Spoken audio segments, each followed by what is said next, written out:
What is going on, everybody? What's What happening? is What's happening? What's going happening? on? What's up, Doc? Hey, Doc. So glad to be back with you guys. You just don't know. Yeah, We're you happy to came in have What's at you the back, Doc. perfect up, time. Karen? How are you? Yeah. Yo, we are Cool, back cool. live in the house along with Karen Huller. We are the C3 crew coming to have an amazing conversation with you. But as always, I'm super pumped and I'm super excited just to always have amazing panelists with us. And Karen, she's already said I'm proxying for about 8 different leaders that we had this conversation with. So you're gonna be dropping nuggets and platinum dimes all over the place. And so before we get rolling, I always like to open it up to Karen, the brain trust of C3, just to tell the why, right? Why we have these conversations at the beginning of every month, and just to help set the stage, ground folks before we dig into today's topic. So Karen, I pass it over to you, ma'am. C3 started because I didn't want my ripples to go unrippled with other people. There are other people making ripples. I've been a solopreneur for the most part for 15 years now. And as 2020 hit, as the world got more complex and volatile, I felt the need to connect and put my efforts into other people's efforts and vice versa, so we can get further faster towards greater progress that 2020 presented us with the need to do, as well as the opportunity to do. I connected with Lawrence, and I'm so grateful I did. And he was all about the action. Let's do this. Let's have these conversations. Let's put this on the table. Let's get these conversations out there. Let's involve other people. And we've covered so many different topics in the C3 community, all voted on by the C3 community.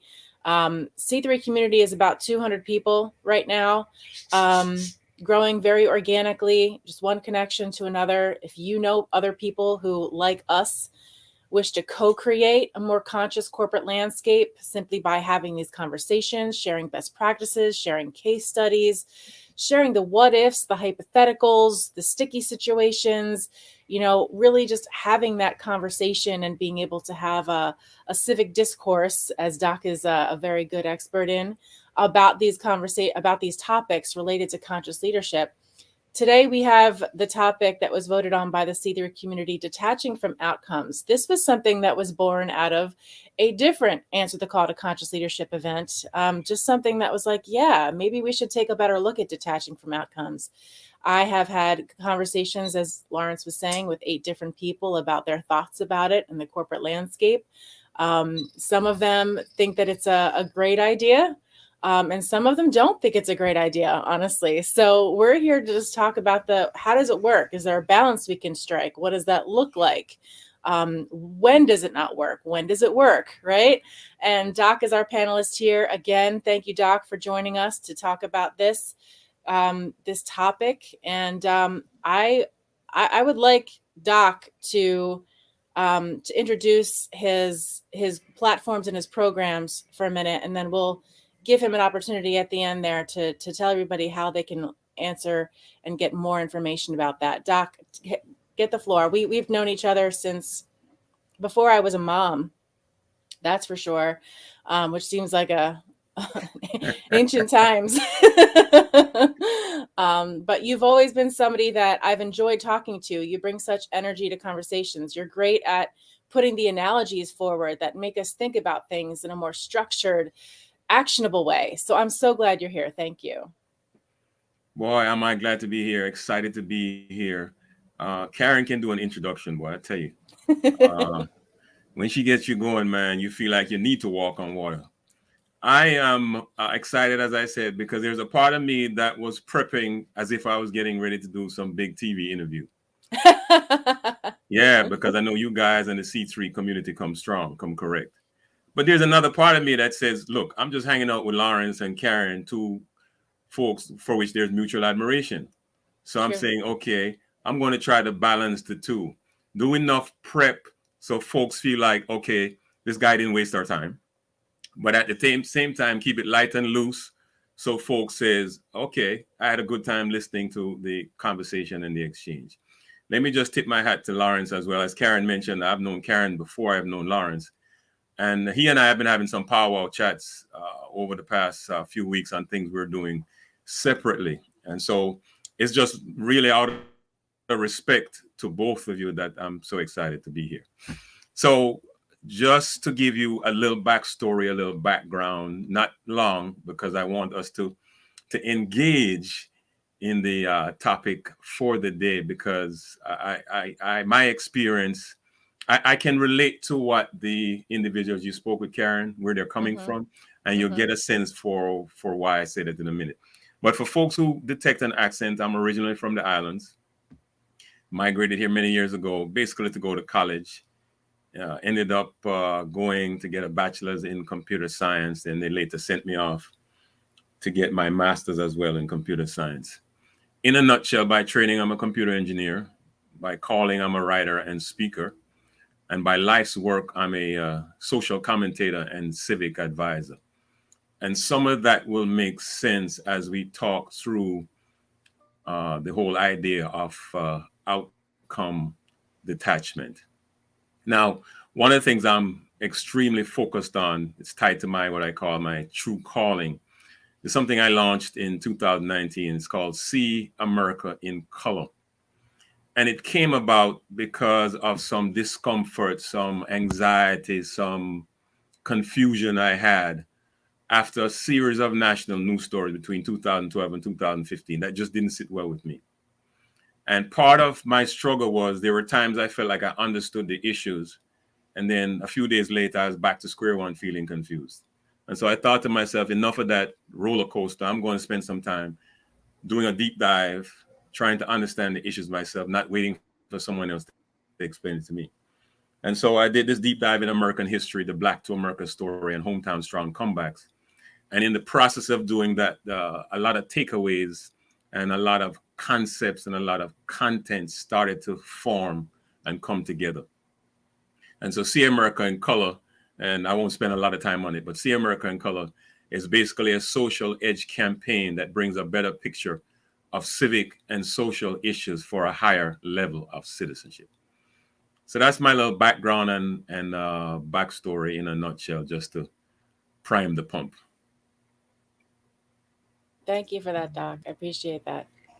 Yeah, and Karen, I would tell you as a Doc, as amazing as he is, I know he got some nuggets on this one. But when you first presented this and this one out this month, Karen, like I was like, ooh, like immediately my coach hat, like I was like, oh man, I was like all those coaches and leadership folks out there that was like, ooh, you see outcome detachment, like oh my, I remember like being and I immediately went to investing in someone else's goal and kind of being gassed up for it more than they are, which can cause some internal turbulence and turmoil, because if you're not seeing level of effort, all those other things. But then I started thinking about, ooh, what does that even look like for me as an individual person?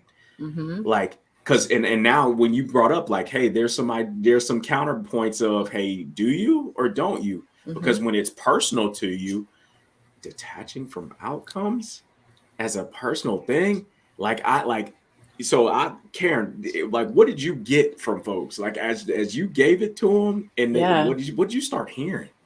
I heard that it sounded like an absence of KPIs, an absence of accountability, that it's a journey, not a destination, that it's related to bottom-up management, which doesn't work everywhere, that public companies would find it really hard to implement anything like that in their culture.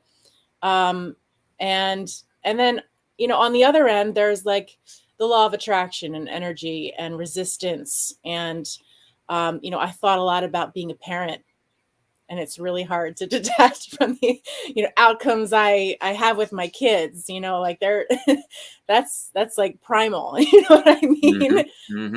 And how that can look in other realms too. You can have that primal need to have these outcomes, and how it's attached to your self-worth. I mean, just so many things related to detaching from the outcome that I can't wait to even, Doc, tell us what your thoughts are on detaching from outcomes. Yeah. You can pick So any one of those things or any one of your own. I mean, there's so much to talk about. yeah, you actually setting me up nicely, because a lot of the words you mentioned are going to help frame what let me make sure my thing is plugged in here. My thing just went dim. Okay, there we go. Frame the conversation. But so let me try to do this for starters, and I'm not sure if everyone is going to agree with this definition, but let me offer a definition for consideration of outcome detachment. I say it's about achieving your goals and fulfilling your destiny by turning skills into bills, facets into assets within the space of sheer time. Let me say that again. Outcome detachment is about achieving your goals, fulfilling your destiny by turning skills into bills, facets into assets within the space of shared time. And let's unpack that a bit. And then I'll share a I little love that. perspective from personal experience as to Talk why I about believe that. skills, Doc. The way you do that is amazing to me. It blows my mind. Go on. Thank you. Thank you. So I'll offer a perspective, but let me share why I think that definition is helpful. None of us own time. We basically share time. And we need to understand time from a Greek perspective. There are two ways to understand time. There's chronos time, Chronos. That's clock time, meaning 60 seconds, 1 minute, 60 minutes, 1 hour, etc. And there's what's called Kairos time. Kairos time is evolved time, Mm. in the nick of time. Kairos time is the time that governs when a baby arrives, right? So there is Chronos time and there is Kairos time. Another way to understand it is this way: there is appointment time and there is appointed time. All right. That's important in terms of understanding that definition and understanding. You mentioned earlier about some folks saying it's lacking in KPI. Well, you Mhm. have to understand how time evolves, clock time versus Kairos time versus evolved time versus, in some respects, people refer to it as God time, right? So Mhm. that's the definition from my perspective of outcome detachment. Now, let me give a little perspective from personal experience. When I, having worked in corporate for a number of years, I got to a point where I had some feedback in my career that didn't sit well with me. You know, I'm always finding myself in those types of situations. And I said I needed to figure out whether it was me, whether it was the environment, whether it was my boss, or some combination of factors. So I embarked then on personal exploration to figure out the answer to that question. And when I realized what I wanted to do in terms of leaving corporate, one of the first things I did was set goals for myself, because I needed to convince myself and my wife, I needed to prove to myself that I would have the discipline to do what I was embarking on doing. So I came up with goals covering 5 years over a 3 year period. And those goals, mental, physical, spiritual, emotional, and financial, were goals that allowed me to basically test out what I was trying to do and to prove to myself that there was something there that I was interested and excited about and that I was committed to. Right now, after a few years, something started to reveal itself. There are some goals that were being achieved in the time frame that was established, and I was like, great, kudos, you're doing fine. But there were some goals that were not coming to pass in that time frame, and I needed to understand why was that and what was happening. And so I'm sharing all of that to fast forward and put it together, which is some of the goals were being achieved in clock time, Mhm. the time that I envisioned it happening.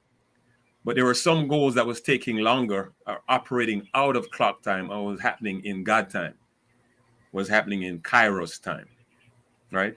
So Mhm. one has to understand when you're doing goals and trying to fulfill your destiny that those dimensions are at play. So that's, from my take, a perspective from personal experience that I had to resolve. I had to wrestle with it first and then resolve, so that I didn't beat myself up with the thinking, here it is, I'm setting these goals, I'm achieving some, but some not happening. And I'll share something else further.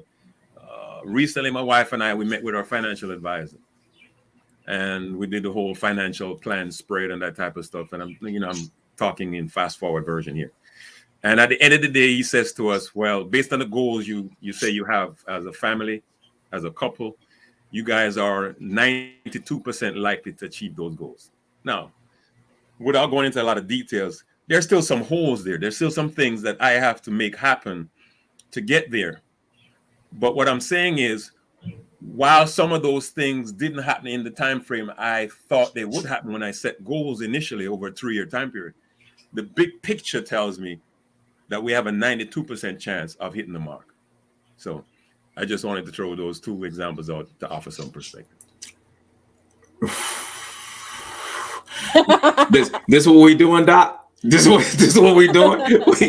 We 16 minutes in, and you breaking out chronos, and I'm thinking to myself, and as you were talking, just breaking it down, it really is and goals are one thing, right? Because again, we have this thing about things being tangible, things being able to reach out and touch them. But I love the reason why I love the kind of the financial plan example, because it's like there's a moment where if it's an appointment time, being clear not only about what you want, but why you want.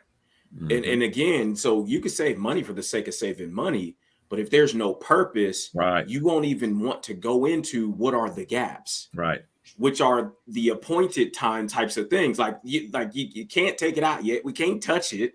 And so for us, it's like there's this number out there. And I think when you think about outcomes, people believe it's, and I think we've been set up with this immediate gratification of the world we live in today, that's the only way people think about things in that appointment time. Like there has to be something I can go get. And so again, I frame it as tangible and not something as I have to prepare for. And I think that for a lot of folks is scary to think about, like, and it goes to, you just talked about putting this comment into practice. If you stay ready, you never have to get ready. And so that means there's this constant of, are you prepared? Are you prepared? Are you practicing? Are you continuing to wake up every day? It's like, hey, I'm not just waiting to go get a thing. I'm preparing for my next level. And so, man, you got me gassed up, Karen. I know you got something there. I was so enthralled with what Doc was saying, and so many things were popping off for me, like faith, trust, big picture. If you don't have faith that things are working out the way they're meant to, right? You're putting in the effort, you're taking the actions. Like, let's make that clear. Like, this detaching from outcomes doesn't mean detaching from effort at all. Right. It means you're doing the things, right? You're doing the things, and you trust that things are going to happen either in their own time, in God's time, right? Or they're going to happen because you're putting in the effort. Right. And then when it comes to leadership, it's a lot about trust. I talked to many leaders who saw detaching from outcomes, really, they translated that as detaching from the how it gets done as long as it gets done. But that's still, in a way, attachment to the outcome. As long as you do this, as long as these things are done, then do it however you want, take whatever time off you want. But what about the goals that don't get achieved? I'm thinking about so many things that didn't happen in 2020. I actually abandoned goals altogether. I was like, let me just do the things like you're saying, Lawrence. There's a big picture, a mission you want, this whole community, the con, like everything that, we made plans, and God laughed, and he was like, this is not going to happen the way you expect it to. And there was this need. You needed to detach. If you were too attached to the outcomes that were not achieved throughout that very challenging time, then you suffered mentally, emotionally. It was necessary at that time to kind of detach from all the things that you thought were going to happen. I was teaching students, college seniors at the time. They were looking at a completely different future than they had planned. And that there was a reconciliation that needed to happen between the expectations that they had about what was going to happen and what the reality was going to be. And that for some of them, you know, still is not reconciled. And for some of them, things are better, obviously, than they were in most cases, than they were in 2020. Some things aren't better than they were. Some things are going back. Some things never really changed. We just talked about them a lot and suffered from it. But it's like, even this mission, like if I was like, we had a goal of like getting 500 members in C3, right? But then I took a look at that goal, and you took a look at that goal, Lawrence, and you were like, do we want 500 of anybody? No, we don't want 500 of anybody. We want engagement. We want Right. people who are really in this for the mission. We want, you know, that experience. So looking at it even experientially, like doing the things because of the experience of doing them, which some people believe is our whole purpose of being here on earth, to have the experience of living, you know, even the suffering that can come from that. All part of the, like, so many. This is what you popped off in that 16 minutes, Doc. I mean, all of these things, this is where my brain is popping off. I can hardly contain my thoughts in the directions they're going in right now. Yeah. So when you think about this, Doc, and you kind of in your work that you do, particularly in kind of this civic space, in the social space, and how do you drill down, right? If or even if it's necessary, because we talk about outcome detachment. So even like now, I'm like, do you drill down, or do you are there focus areas, right? And so how do you build a framework to even decide to head in a direction when all of this nuance exists? So there's that corporate side of me in terms of how it drives my approach. And then there's that spiritual side of me in terms of how it drives that approach. So there's a practical and a spiritual, and where the two come together is where we experience some aha moments, right?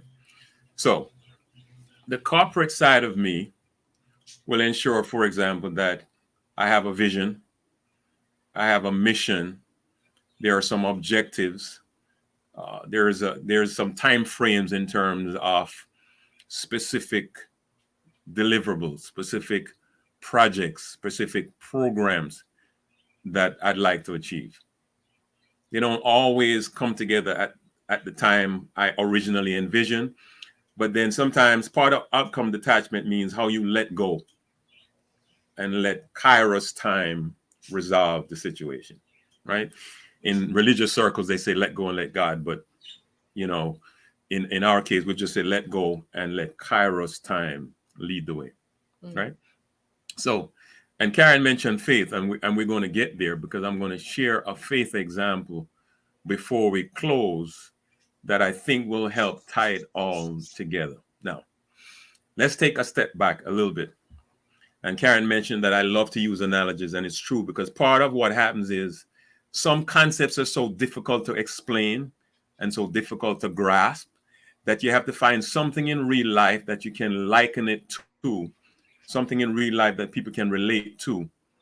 And if they can buy into that thing that they can relate to and see the relationship, see the connection, it's easy to sell the concept, explain the topic, the subject, right? So I'm going to use analogy or a metaphor to kind of share the process that I use to achieve outcome detachment, right? Now it's going to get a little heavy, so work with me on this. And I think, Karen, you and I had this conversation before, but it probably wasn't even as fully flushed out as it is now, because of course you need life experience for some of it to be validated, right? Because but it was on God's time. Exactly. So think about going on a trip, a new destination. Let's think about traveling by car, but by air, similar, slightly different, right? And so you're going somewhere new and you get the address, you put it in your GPS, the GPS does the calculation, and it gives you an outline of how you get there. And part of that outline, it has some milestone points that you've got to get to before you get to your final destination, right? But what we don't realize is happening is the GPS is doing some things internally that we take for granted, right? So GPS is, for example, processing your coordinates your longitude, latitude, where you are physically relative north and south, east and west. But we don't think about that because that's the GPS's job. That's not our job. So the GPS is doing all this stuff behind the scenes. And in the process, what you find is in traveling from start to finish, there may be a time you're traveling south, and then you might get on another highway and you're traveling east. And it might put you on another highway and you have to do a turn where you go north for a little bit. And then you may end up, before you get to your final destination, traveling a little bit west. It might not always be a straight shoot that you're just heading south and you're always heading south. You end up, right, doing some heading in other directions towards your final destination. Similarly with air travel, right? The pilot, before you leave, he sits in the cockpit, he punches in the coordinates, right? Say we're heading from New York to Miami, right? And part of that flight plan includes, for example, you have to fly over Virginia. And then after you pass Virginia, you have to fly over the Outer Banks, potentially North Carolina. And after you fly over Outer Banks, you might have to veer, east and fly over, South Georgia, right? Before your final approach, you're getting into Miami. But because of wind speed and wind direction, you have to go all the way down and make a U-turn, bank, and then start heading north to land, right? So you end up moving in different direction to get to your final destination, right? That's the context. That's the metaphor. Now, here's what happens in life. And here's how I try to achieve and practice outcome detachment. As humans, we are 3 in 1, mind, body, and spirit. Those are our hidden facets. But we grow by stimulating those 3 areas. We grow in mind, body, and spirit by stimulating ourselves mentally, physically, and spiritually, right? In doing so, we're actually engaging 3 human assets: calling, purpose, and passion, right? That's how we grow, is engaging those 3 human assets. And so how I achieve outcome detachment is, in order to get to somewhere that I'm trying to get to in my big picture goals and dreams, right? There's some things I need to do that involve moving in the direction of my calling. But while I'm at it, there's some things that are involved that moving in the direction of my purpose. And I'm excited and engaged and show my mojo because I'm engaged in my passion, right? Mm-hmm. And then there's one other angle, one other element is the thing that helps us pull it together is we're engaged in our dream, right? So I mentioned 4 things: calling, purpose, passion, and dreams. Let me give definitions, real brief definitions, easy to remember. Calling, the way you make the creator look good or make your forebears look good. That's calling. Purpose is how you serve some earthly good, right? Passion is how you do you in such a way that folks say, damn, he's good. And dreams brings it all together because it's all good. So how I achieve outcome detachment is, I realized in order to achieve what I'm working on, that dream, sometimes I'm moving in the direction of my calling. In other words, there are some coordinates that's working in the background that speak to how I move in the direction of my calling. And there's some coordinates working in the background that govern how I move in the direction of my passion and how I move in the direction of my purpose and how I move in the direction of my dream. And so I like to say calling is east, purpose is north, passion is south, and dreams, before life sunsets on you, you want to fulfill your dreams. So dreams are west. Mm-hmm. So that's what's working in the background, because I understand these elements that govern how we grow and how we become our fullest self. Those things are working in the background and help me to be patient, because I've had to work on that quite a bit, and allowing Kairos time to get me where I'm going.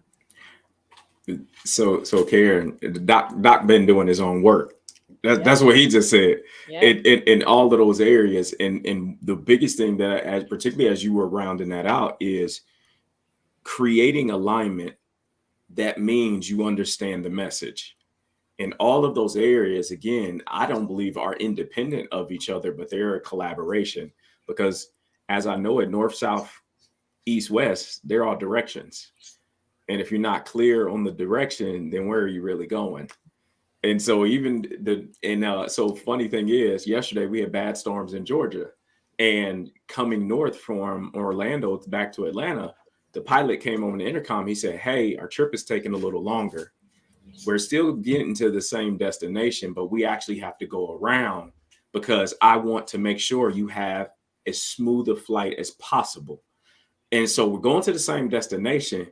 We just took a longer way to get there. And that's that kind of Kairos time is just like, again, you got the idea of what you want, the goal, and you want the end state to look like, but the destination might not be what you see. So don't get discouraged that you're on it. You just have to know of the direction that you're headed. Yep. Right. As long as you know what's on the other end of that. So you got that calling, you got that purpose, you got all the passion, and you're moving in the right direction. Just don't get attached to the way that it looks on the road there. Because I believe we're all works in progress, not perfection. Yep. And so if you plan for perfection, that's where the internal turbulence starts happening. Yep. Like it doesn't look like the way I thought it was supposed to look. Nobody thought a global pandemic was going to happen. Exactly. But again, that didn't change your direction.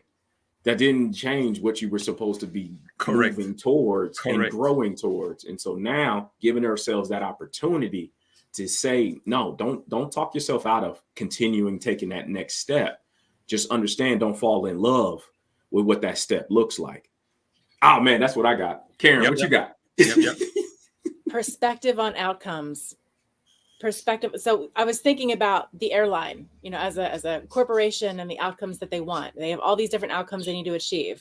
Being on time means that they can, all the flights leave on time. One late flight creates a cascade of different impacts to various planes, including other airlines who need to use the runway, right?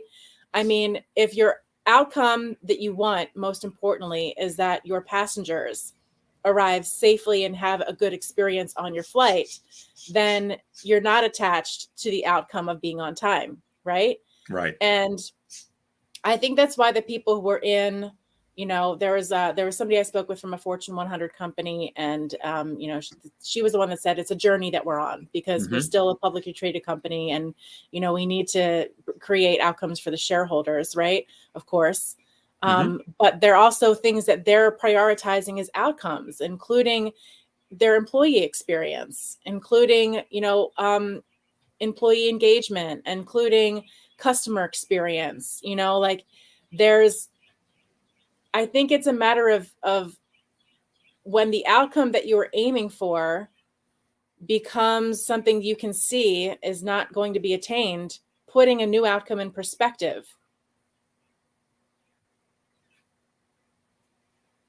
Thoughts? Let me see if I can tie that into the metaphor. Part of what corporations see as their primary objective is return on investment and shareholder value, because that drives oftentimes executive compensation. That drives sometimes stock value in the marketplace, right? So there are certain things that are drivers that senior executives believe are the top 3 outcomes that they have to strive for each year. And so that's understood. However, they also have to recognize the marketplace is a funny thing. And so let something random happen in some part of the world that you buy your resources that go into creating the product you create, and that's going to affect your production process. That could likely affect and impact the volume of outcome you can produce, or the timing and time frame of the outcome for which you can produce it, right? So really, both things are working, even though sometimes they might not acknowledge that. Even though it's necessary for us to be driven and to be focused and to have our game plan and to be about the business, right? There's also a side of us that has to recognize that there are forces outside of our control that might inhibit certain outcomes. And so, to your point, how do you then adjust the outcome, right? And so, let me give a personal example. And I think part of my life experience and what I've had to wrestle with and work through, as Lauren said, I think is for this very reason, for conversations like this, right? And so I have to not only share content, I have to try to be transparent. And so every now and then I'll throw an example in there from personal experience, right? And so I remember when I first left the job, I was getting started, so excited that my goals working. Ended up a few months after starting a radio show, not long after writing my first book. Sometime after that, doing a TV show, local TV show for 2 years. Then sometime after that, doing a second book, right? Having all these things happen. I remember when I left, initially I said to my wife, give me 3 years and you can do whatever you want to do. Well, let me whisper to you, it's been much longer than 3 years, right? But she's hung in there because we constantly have conversation and dialogue, so she understands where I'm at in the journey, right? So that outcome, that anticipated outcome of me saying to her, give me 3 years, and then, because basically part of, and she knows this now, part of what drives me is positioning our household so that she can do whatever she wants to do, right? But the 3-year estimate was way off. Relatable, very relatable. Right? So it's important for me to be transparent sometimes and be honest, so that I'm not just talking in theory and just analogy, that folks realize I've been there, and so yeah. Yeah, I think the biggest thing for a lot of coaches and a lot of leaders is there's kind of that expectation management of outcomes, right? And I think so much of what we are and maybe our identity, right? And you get a lot of those people, they're results driven coaches, they're results driven.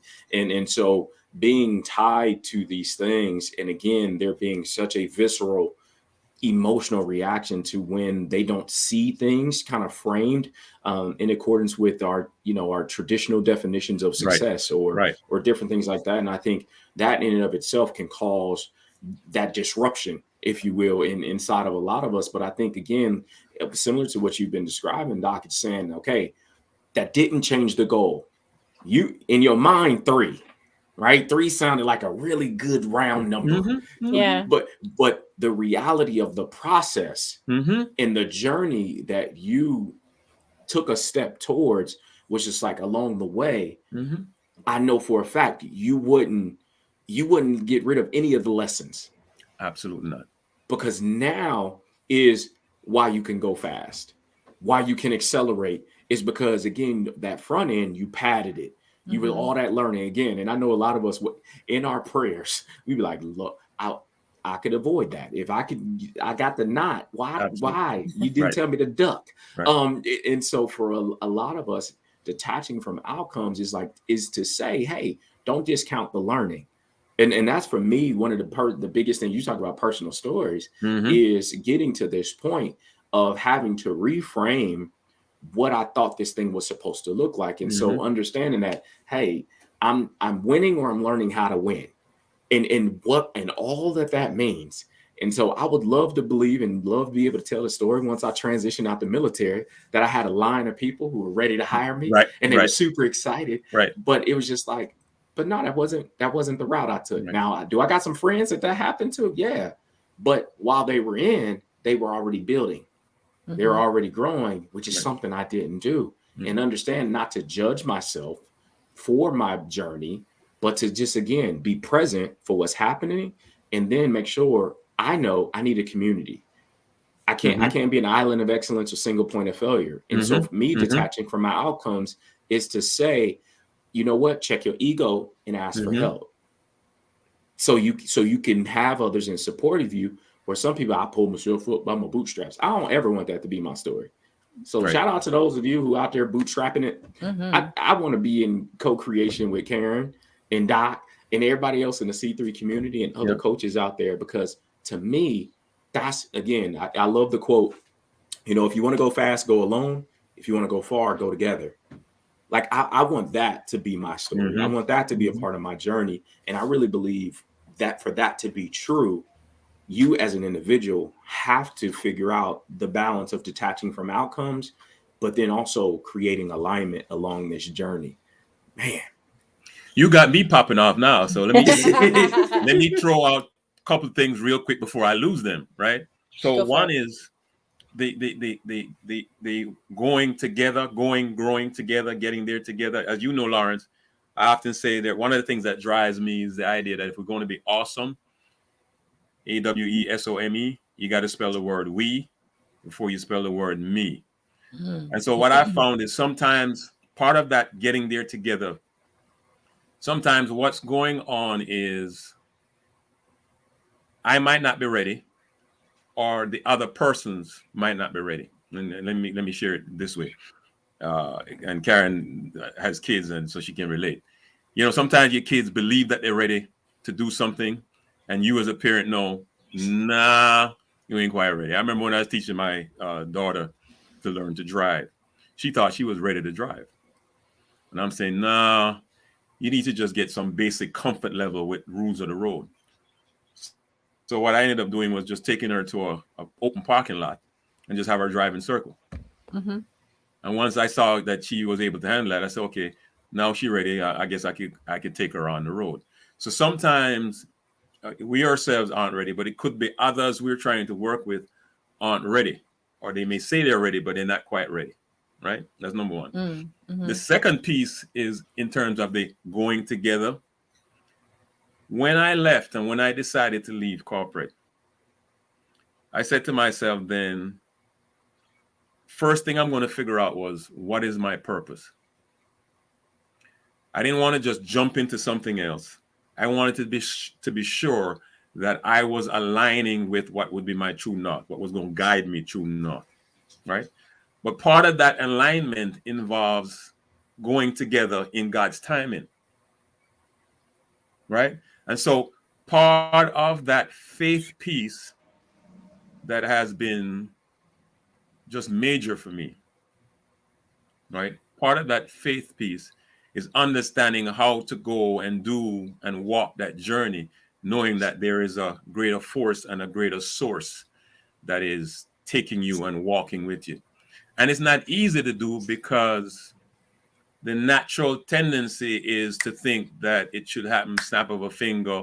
The natural tendency is to think that, well, gee, I've got the skill set. I should be able to make this happen. Give you another personal story.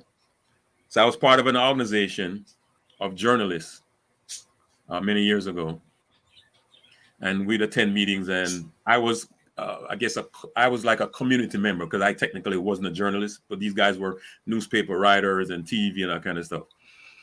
And so I'd go to the meetings, and I think at that time I had finished writing my first book and was doing radio interviews with stations across the country, and wondering, okay, why things not jumping off? Why it's, what else can I do to get some level of visibility, some more visibility? And so I had attending another monthly meeting, not realizing that a particular reporter was there. And in the nick of time, around the Christmas holidays, as God would have it, I got a call from someone who was a member of that organization, was a reporter. And she said she was doing a feature story on folks who are trying to launch themselves in their own business. And I said, yeah, sure, I'd love to talk. And the conversation became one visit, two visits. Then she ended up coming to the radio station where I was at the time, doing an interview there as well, taking pictures and that kind of stuff. So I'm saying all of that to say, So I'd written a book. I was doing radio interviews and saying, okay, it's not catching on. It's not jumping off. What's going on? And here it is, unbeknownst to me, there was a reporter in the room at a meeting I attended who was gearing to find someone to write an article about. Mm-hmm. And when I say that was a Christmas present, I mean that was a Mm-hmm. Christmas present. Doc, we had a question from Leslie Beatty. She says, in addition to being patient, what do you do to keep from getting distracted or becoming hyper-focused on the calling, purpose, or passion at a given time so that you can move forward in Kairos? Yeah, no doubt. And I think I mentioned earlier that I hope to get to a faith piece before we were done, and maybe this is where I'll slot that in. I had to figure out how to handle my fears. First fear was when I got to the 3-year point, knowing what I had told my wife, and it wasn't there yet. How was I going to work through that? Mm-hmm. How was I going to convince her that this is real, this is going somewhere? By that time, I think I'd written 1 book already. By that time, I was on the air. By that time, I think I was close to doing this, to launching the TV show, right? So I had to figure out how was I going to explain that, right? So I got through that, basically sharing some of my takeaways as I am here with you guys, that got me to that point, right? But I had to go through that a couple more times. And in going through that a couple more times, it was a lesson for me to figure out how to get past the fear, how to stay focused, how to keep moving forward. I like to use a football analogy, but it actually comes from scripture. It's just a scripture story that I transitioned by using a football analogy, right? And the scripture story is that of Abram and his son Isaac. Abram was trying to have a son for a long time. He was up in age, up in his 90s. Finally had a son as God had promised him with his wife Sarah at age 90. And he had this son, and they were so excited. He finally had the son he wanted. And as you know, back in Old Testament times, one of the things that folks practiced was sacrificial lambs, right? They would sacrifice animals as a sign of reverence and worship to God. And so Abram thought he heard God saying, I need you to sacrifice Isaac. You don't have an animal right now. I need you to sacrifice this son that you've been hoping for and waiting for forever. I want you to sacrifice that son. Abraham says, okay, if that's what you want, if that's what you say, I'm going to trust you. I'm going to have faith that you've got this all worked out. And so he takes his son, Isaac, to the altar to sacrifice Isaac. And I'm giving you the story again and fast forward. And just about the time he was going to sacrifice Isaac, he saw a movement in the bush. And it was a ram in the bush. And what God revealed to Abram is like, look, dude, you trusted me all the way to the end. Here is the sacrifice. You're not going to sacrifice your son. Here's the sacrifice I already had lined up for you. You just didn't know it was waiting for you. Right? That's the scripture story. So, but here's the real life story. It's something I live by. I call it 4th down and 10. And you know, in football, you know, you get 4 tries to move the ball 10 yards, and your goal is to move the ball to the end zone to score. Right? And so when you move the ball X number of yards, whatever you have left, it will be 2nd down, and whatever you have left will be 3rd down. And if you decide to go 4th down to try to get the 1st down, you go for it. Right? My experience, Karen, Lawrence, is this. Every time in life I've got to a situation that looks like 4th down and 10, God has shown up. Every time. Not sometime, not in between time, every time. And he shows up in different ways. Sometimes it's money that I wasn't expecting. Sometimes it's a connection and relationship that I never knew was there or possible. But every time. So again, that experience for me has shored me up so much so I can let the fear go, knowing that if I'm in alignment, if I'm moving in the direction of all these things, my calling and my purpose and my passion and my dreams, that even if I get to 4th down and 10, God is going to show up. Woo. Yeah. So, for those of you out there today who thought you knew what you were showing up for, you had no clue. You could not have That's me too. anticipated this, right? No, you could not anticipate it. But I'm so glad that this was the topic, and I'm so glad we were able to grab Doc for this conversation because Karen, thank you for the introduction to Doc You're welcome. earlier before because this framing of this topic, it can be so big, right? But just the Exactly. stories, just the analogies, and again, whatever this is supposed to mean for you in this season of life that you're in, grab onto, latch onto, and begin as you heard today.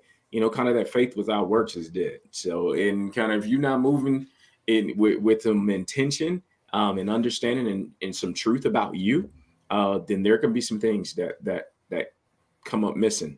Because if you don't believe you have the goods to make that 4th and 10, and not only know who you are, but whose you are. Oh yeah, you mess around Yeah. and doubt yourself and take a knee.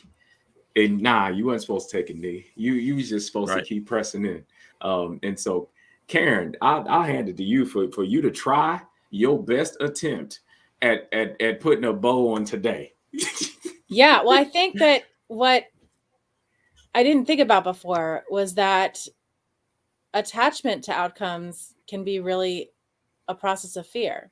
Right. We talked about faith and trust and giving it up to God and we have a plan, but we might not be able to stick to that plan.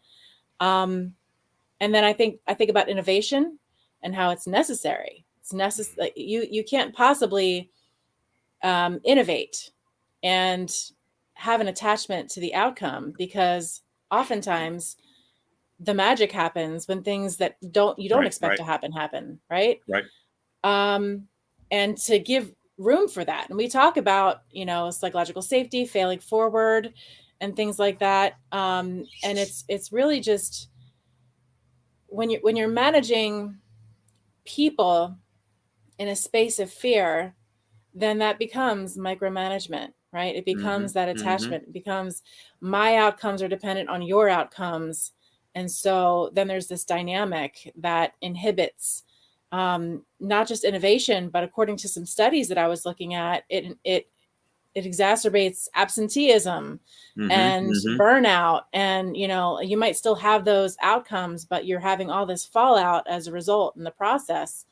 And when you can, and, we're self-employed, we get to design our work environment, our workflow, our structure, and we get to infuse that with our values and our faith and our beliefs and our mindsets. And in a corporation, whether you're publicly traded or not, when you can manage the people in a way that helps them keep their eye on a prize, right? And when you're taking into consideration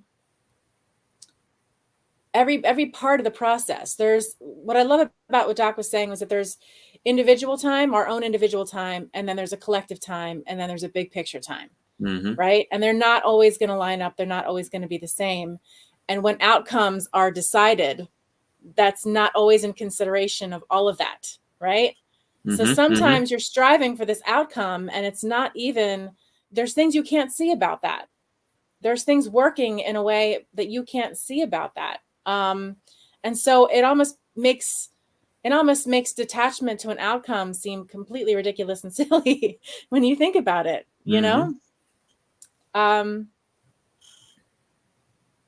that's the as best I can do right now as a summary of everything. But as usual, I'll be writing up a summary of this event, which will be really fun. I love replaying these events because there are things that, I become extra present to that come out of that. And I hope that people check out that summary and it makes them come into the C3 community and check out the replay where we share it, because this is so powerful, Doc. I'm so thankful. I love how you think about things and present things, your way with words and structure and analogies. It's a gift. You're a gift. Thank you. I'm glad you mentioned that, Karen. I appreciate you. You know, I appreciate you because I didn't even get into the whole idea of calling and figuring out how you flush that out, because that could be another day. I didn't even get into the idea of purpose and how you flush that out and right, that type of stuff. We could do a whole nother few events on that. You know what I'm saying? But Yeah. the piece you mentioned, and that's why when I did the initial intro, I said by calling, I'm a writer and speaker.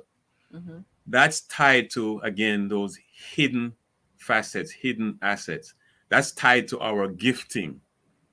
And once I started to connect and realize what my gifting was and how to use how to deploy my gifting such that what I say relates to people, again, from a practical standpoint and from a spiritual standpoint. And speaking of spiritual, let me just throw this in. You mentioned something about leaving room for, Mm-hmm. in terms of when you're going for the outcome. I just offer this to folks, and to your point, you know, yes, in corporate setting, uh, looking at things this way might not necessarily be in one's forefront, but from an individual perspective, you need to keep it in mind, right? So Mm-hmm. when I get up every day and I'm getting ready to go out there and figure out what I need to do for the day, look at my to-do list, look at my calendar, and frame what I need to be working on at that moment and what I need to be working on later, right? One of the things I also do is basically say to God, okay, these are the things you want me, these are the things I'm looking to work on based on the goals and dreams and all that kind of stuff. But what is it you want me to work on? Right? And it's in the process of me asking that and getting that answer and doing whatever that is that helps to also create this magic, such that when I share, like you both allowed me to do today, it doesn't come across as if it's just reading knowledge, even though there's a lot of reading knowledge. You know, one of the goals I had set when I first started was like reading one book a month, and then I went to 2 books a month, right? And so it's been very hard to keep that up. But so there's reading knowledge, because what that does is it stimulates my writing, and if writing is my calling, I have to be able to stimulate my writing such that when people see my writing, they can say, I never heard that before. I never read that before, right? So I just wanted to throw that out so folks understand, yep, our calendar, our schedules are important, but there's a part of us that must take a moment and says, okay, this is what I'm going to try to accomplish today, but God, what is it that you want me to do? Because that's how you stay open to that calling piece. I love it. I love it. Well, Doc, people have to know how to get in contact with you. So give them the best ways to reach out to you, to connect with you, so that they can continue tapping into who and what you are as a resource in the world. Yeah, on social media, I tend to be on Twitter more than the others, but on Twitter, it's at Doc Cunningham. On Facebook, you'll find See America in Color, the civic engagement campaign I launched. On Instagram, it's the same, See America in Color. But Instagram, I'm not on that much, but I need to work on that. But Twitter, at Doc Cunningham, is probably where you'll find me most. And if folks want to check out more on the civic engagement program, it's seeamericaincolor.com. Wonderful. Thank you so much for being here and sharing your gifts with us, Doc. I so appreciate it. Thank you all. Yeah, and anybody who's been attending or commenting, thank you for being here. Thank you for commenting. If you're watching the replay, thank you for being here. Hopefully that means you're in the C3 community, but if you're not, check out the link underneath my name and get in the C3 community. Join us. This is an opportunity for you to come up on stage and share your thoughts on things that you see going on in corporate America and how we can make things more conscious. So thank you, Lawrence, as always. Yeah, no, it's been an absolute pleasure. And so thank y'all so much. Definitely stay connected to the community. And I'm throwing our contact information and all of things. So if you're doing #replay, if you're coming in after and catching all of these diamonds. All right, y'all. So until next time, continue to be well. And we will see y'all next time.